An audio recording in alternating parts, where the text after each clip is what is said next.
Hello, booze and ghouls. It's once again time for my Halloween series. This year for 2022, I am going nostalgic, at least for the people of my generation who grew up primarily in the 90s. I'm going with R.L. Stine's Goosebumps books. For people of my generation, going to the Scholastic Book Fair, that was a huge deal, and Goosebumps was one of the top series. I was more of an Animorphs and Redwall man myself, but nonetheless, these are books that really bring back a lot of childhood memories for a lot of people my age. So this year, you're getting 6 Goosebumps books covered over 5 videos for the Halloween series. Trick or treat. In this video, as part of my Halloween 2022 series, we're going to be talking about R.L. Stine's Goosebumps book, Revenge of the Lawn Gnomes. And I'm wearing my I'm not going to wear it up like that, but my sort of lawn gnome-y hat. The closest thing I have to anything resembling something worn by a lawn gnome, I think. But this video, also special dedication to my friend from high school, Russ Hendrick. He used to be, and possibly still is, big into lawn gnomes. So, Russ, this is for you. Hope you love this book. So, Revenge of the Lawn Gnomes is a delightful little tale about Joe Burton, told from his perspective, 12-year-old, got a sister, 14 years old, got a friend who's apparently very large and awkward and somewhat violent in his excitability. His dad, Joe's dad, is big into gardening, like obsessed with gardening, as is their neighbor, the father of Joe's friend. So Joe's friend is named Moose. Joe's sister is named Mindy. Moose's dad, Mr. McCall, also huge into gardening. And Joe's dad and Mr. McCall are rivals for gardening prizes and festivals and whatnot. So they're like a big deal. Can't overemphasize how big a deal it is, because the lawn gnomes are related to that issue. So, Joe's dad finds it apparently very relaxing to go to a store that sells exclusively lawn ornaments and buy more lawn ornaments, which Mindy and Joe and Mindy's mother hate. They don't like the lawn ornaments. Joe's dad really loves them. So he's got like deer, he's got flamingos, he's got all kinds of stuff. Markedly not, in the initial inventory, any lawn gnomes. But as a treat for the kids, they go up to this lawn ornaments store, and the woman who runs it is like, hey, we just got this shipment of these great European lawn gnomes in. And the dad is like, that's fucking spectacular. I will buy both of these lawn ornaments, both of these lawn gnomes. And Mindy is like, but they're hideous and they look evil and terrible and we should not buy them. But his dad does, in fact, buy them. And then the dad and the kids have to carry them 2 blocks home. So that's very awkward for them. But interestingly enough, the chapter in which they buy the lawn gnomes ends with this little bit. I couldn't take my eyes away from the gnomes. They were kind of ugly. And even though they were smiling, there was something unfriendly about their smiles, something cold about their glassy red eyes. Whoa, Mindy, look, I cried. One of the gnomes just moved. Mindy slowly turned to face me. My wrist was held tightly in the chubby hand. I twisted and squirmed, tried to tug free. Let go, I squealed. Let go of me. Mindy, hurry. I'm coming, she cried. That's the end of chapter 6. Now, the reason that that is interesting or worth noting is because they get the lawn gnomes home, set them up on either side of the fake deer, and then some weird stuff starts to happen. So the first thing that happens, so their dog, Joe and Mindy's dog, which for some reason their parents don't seem to care about or really be engaged with in any serious way.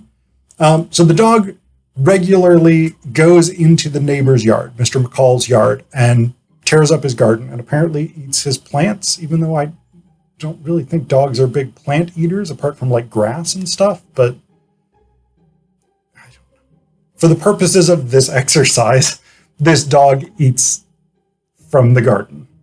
So Mr. McCall is growing cassava melons, which don't really grow in Minnesota, which is where the story is set, but that's just sort of ignored for the purposes of this.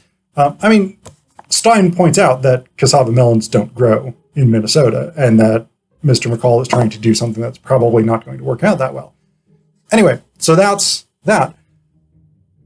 One of the cassava melons gets eaten in the dead of the night. And so the dog gets blamed. Buster, the dog, gets blamed. Mr. McCall is furious because these were going to win him the blue ribbon in the vegetable contest, whatever it is. And Buster gets punished. The next night, so and Joe is not super pleased with the fact that Buster has gotten punished. Joe also sees a cassava melon seed in the teeth of one of the lawn gnomes. And so he's like, that is kind of weird. Then the next night, the day after Joe had been like, I am angry that my dog is being punished unfairly in my view, black paint smiley faces are painted on the remaining cassava melons. And Mr. McCall is furious again. Joe gets blamed. But Joe also sees on the hands of the lawn gnomes black paint. And so Joe gets grounded, etc., because obviously no one is going to be like, yeah, probably those lawn gnomes. But stuff keeps happening. Joe's dad's prize-winning tomatoes get smashed. He blames Mr. McCall. Mr. McCall's red Jeep gets doused in white paint. The Burton's house, which is being painted white with black trim. Black paint gets splattered all over it. So just some crazy fucking shit going on. And Joe is increasingly convinced that it is these lawn gnomes. But nobody believes him because it's bananas to be like, lawn gnomes are destroying all our stuff. So eventually, Joe kind of gets in trouble a couple of times for sneaking out at night to try and see the lawn gnomes moving. Moose gets in trouble at one point because he also comes out. But then Joe does manage to convince Moose to meet him at midnight, or 11:30, technically, I think. And they're gonna spy on these lawn gnomes, and they're gonna watch them and see them come to life and cause mischief. That's the extent of the plan, basically. So they do that. The lawn gnomes start coming to life, and Joe and Moose are like, we're freaked out, even though this is literally the exact thing that we expected to happen. The lawn gnomes start causing some mischief. In this case, this is the incident where the paint is thrown on the house. Joe and Moose plan to try and stop the lawn gnomes, but the lawn gnomes spot them, and then they start chasing them. Joe and Moose run.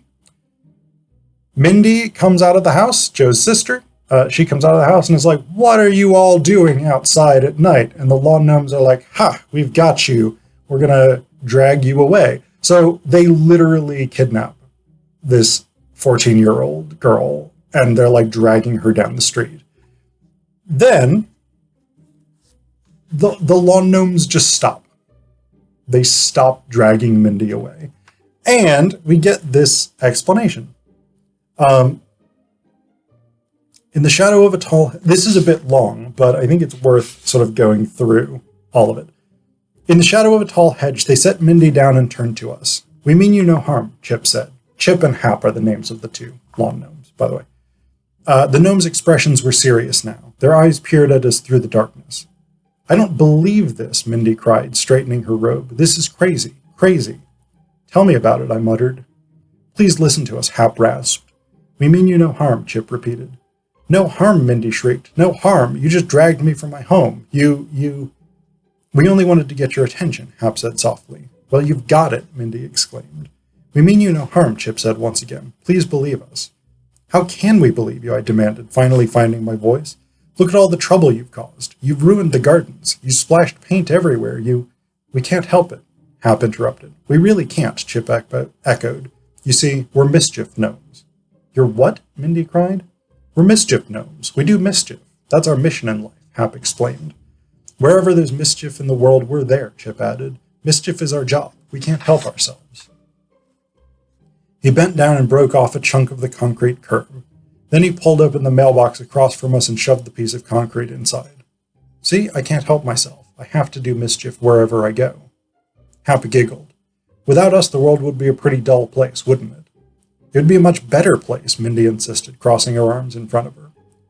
Moose still hadn't said a word. He just stood and stared at the two talking lawn gnomes. Hap and Chip made pouty faces. "Please don't hurt our feelings," Chip rasped. "Our life isn't easy." "We need your help," Hap added. "You want us to help you do mischief?" I cried. "No way. You've already gotten me into major trouble."